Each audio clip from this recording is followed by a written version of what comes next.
और यूपी के बाद बात उत्तराखंड की। उत्तराखंड में हरिद्वार में जमकर पीला पंजा गरजा है। संसद से वक्फ बिल पास होने के बाद ही मुख्यमंत्री पुष्कर सिंह धामी ने साफ कर दिया है कि अवैध कब्जों पर बड़ा अभियान चलाया जाएगा और अब उत्तराखंड में अभियान तेज हो गया है।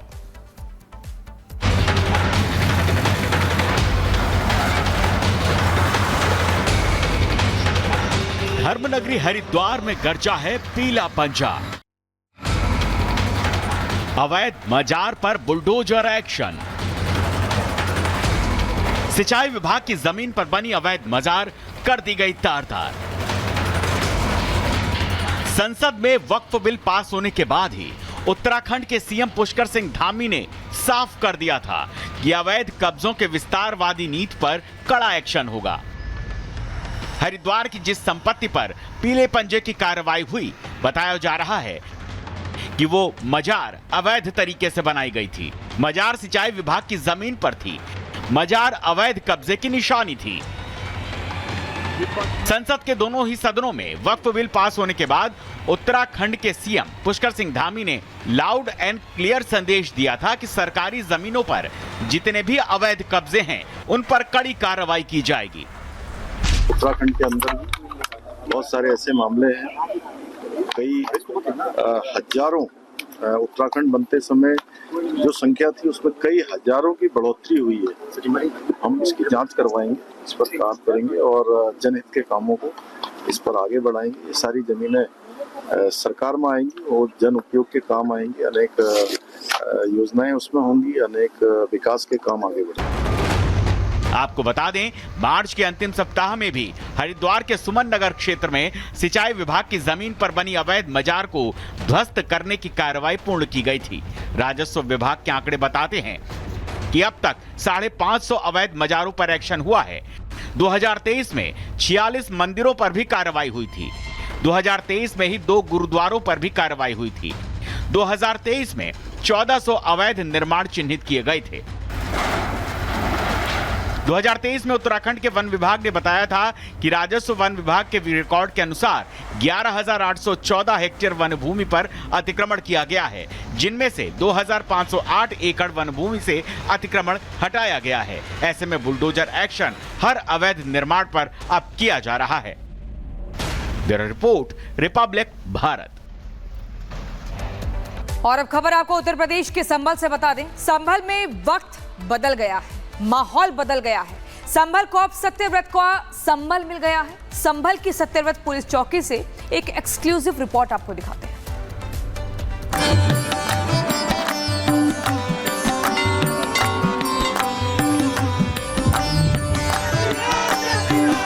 रामनवमी के त्योहार पर जब पूरे देश में अयोध्या से लेकर बंगाल तक जय श्री राम के नारे गूंज रहे थे, तब संभल में इतिहास बदल रहा था।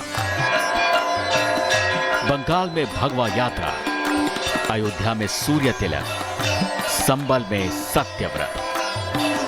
रामनवमी पर दुनिया ने सनातन की 3 तस्वीरें देखी। तीनों तस्वीरें भले ही अलग अलग हों, लेकिन इनका संदेश केवल एकमेव है और वो है सनातन, सनातन और सनातन। भगवान राम के जन्मोत्सव के दिन ही संभल को सत्यव्रत का संबल मिला। तो संभल में त्रेता युग भी उतरा और द्वापर भी। संभल का सत्य अब यही है कि संभल में सत्यव्रत पुलिस चौकी हकीकत बन चुकी है।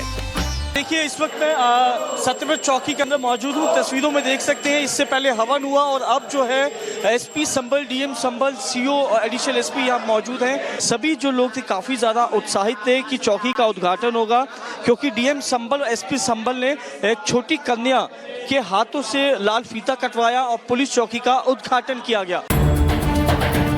संभल की पुलिस चौकी संभल की जामा मस्जिद की जद में है, जो तस्दीक कर रही है कि अब संभल में डर भय के माहौल का समूल नाश किया जाएगा। तो बहुत अच्छा लगा यहाँ पे ये चौकी बनने के बाद में। वो हमें खुशी है इसकी बनने की।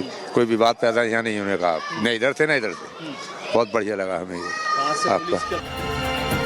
100 दिन में बन गई पुलिस चौकी। आधुनिक सुविधा से लैस है ये पुलिस चौकी। 27 दिसंबर को मिली थी जगह, 6 अप्रैल को उद्घाटन पूरा। फोर्स के लिए बड़े बड़े हॉल, पब्लिक एड्रेस सिस्टम लगाया गया, सैटेलाइट टावर बनाया गया है।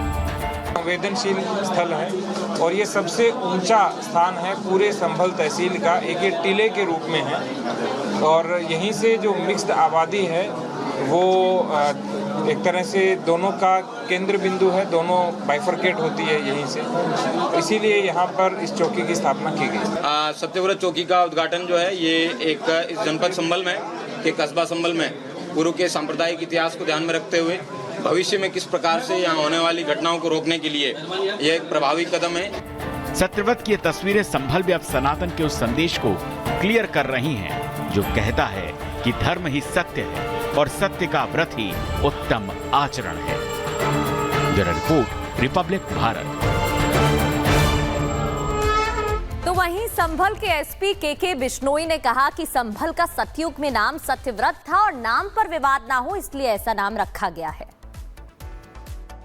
लंबे समय से चौकी का काम चल रहा था और आखिर में चौकी का काम खत्म होता है और आज उसका उद्घाटन किया गया। मेरे साथ बातचीत करने के लिए के बिश्नोई एसपी संभल हैं।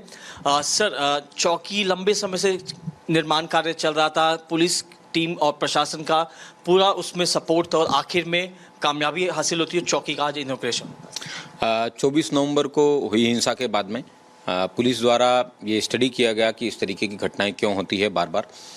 उसके बाद में पुलिस द्वारा ये निर्णय लिया गया जिसमें शहर के मुख्य स्थान है जहाँ पे हिंसा की शुरुआत होती है या फिर यहाँ हिंसा करने वाले लोग इकट्ठे होकर किसी एक जगह पर्टिकुलर होने के बाद में जाते हैं।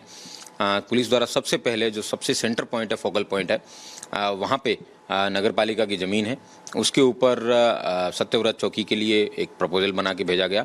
नगर पालिका के द्वारा एनओसी दिए जाने और शासन से पैसे प्राप्त होने के बाद में पुलिस के द्वारा इस चौकी का निर्माण करवाया गया। आज ये 2 मंजिला चौकी बनके तैयार हो चुकी है। करीबन इसको बनने में 100 दिन लगे हैं। इस 2 मंजिला चौकी के अंदर एक तो डिस्ट्रिक्ट कंट्रोल रूम है, उसको सेटअप किया जाएगा ताकि पूरे जनपद में यहाँ के जो कुछ भी घटनाएं चल रही है उस सब के बारे में तुरंत बताया जा सके। उसके अलावा यहाँ पे पीएसी जो कि विवादित धर्म स्थल है, वहाँ पे जो पीएसी लगी हुई है उसके लिए रुकने के लिए एक अच्छी व्यवस्था है, उसको प्रदान की गई है। उसके अलावा यहाँ पे जितना भी क्राइम और आसपास में मार्केट है और सांप्रदायिक रूप से काफ़ी सेंसिटिव है कम्युनल पॉइंट ऑफ व्यू से, तो दोनों समुदायों के लोगों के लिए यहाँ चौकी बनाना नितांत आवश्यक था। यहाँ पे बहुत लंबे समय से चौकी बनाने की डिमांड भी की जा रही थी लेकिन वो फुलफिल नहीं हो रही थी। इन्हीं सब बातों को ध्यान में रखते हुए पुलिस द्वारा इस चौकी का निर्माण करवाया गया। सर, सीसीटीवी रूम भी बनाया जाएगा, किस तरीके से पूरे जामा मस्जिद इलाके में मॉनिटर किया जाएगा और सीसीटीवी रूम से क्या तैयारी रहेगी? जनपद संभल में सेफ संभल नाम का एक प्रोजेक्ट है, वो पुलिस और प्रशासन के सहयोग से मॉनिटर करवाया जा रहा है। उसमें अभी ऑपरेशन त्रिनेत्र के तहत पहले कैमरे लगाए गए थे। सेफ संभल के अंदर और हाई क्वालिटी कैमरे लगाए जा रहे हैं विद वॉइस रिकॉग्निशन, और उन सब कैमरों का जो कंट्रोल रूम होगा वो सत्यव्रत में बनेगा। उसमें आप समझ सकते हैं कम से कम 1000 से ज़्यादा कैमरे हैं, वो करीबन 50 से ज़्यादा चौराहे हैं, उन सब पे ये कैमरे हैं डिप्लॉय किए जाएंगे। भीड़ के मूवमेंट को एक जगह पे बैठ के देखा जा सकता है। उसके अलावा सेफ संभल में पूरे जनपद का भी जो एक सेंट्रलाइज कंट्रोल रूम है वो सीसीटीवी का सत्यव्रत में लगेगा। सर, हमने देखा है कि चौकी के सामने की तरफ एक मार्बल का पत्थर है, उस पर सत्यव्रत लिखा हुआ, नीचे महाभारत के वो रथ की तस्वीर भी है। सर, इसके पीछे का क्या उद्देश्य है? जो सत्यव्रत है ये नाम संभल का सतयुग में नाम सत्यव्रत था। किसी व्यक्ति को इस जगह पे नाम पे विवाद ना हो इसलिए एक ऐसा नाम रखा गया जो कि जिस ज़माने में सतयुग था तो सभी लोगों के लिए समान हो, इसलिए सत्यव्रत रखा गया। वहाँ पे संविधान की जो मूल प्रति है उस मूल प्रति पे एक चित्र लिया गया है जो कि मौलिक अधिकारों का जो चित्र है। उसमें प्रभु श्री राम है, वो रावण को डिफीट करने के बाद में माता सीता के साथ में और लक्ष्मण जी के साथ में वापस आ रहे होते हैं। उस फोटो को भी दर्शाया गया है।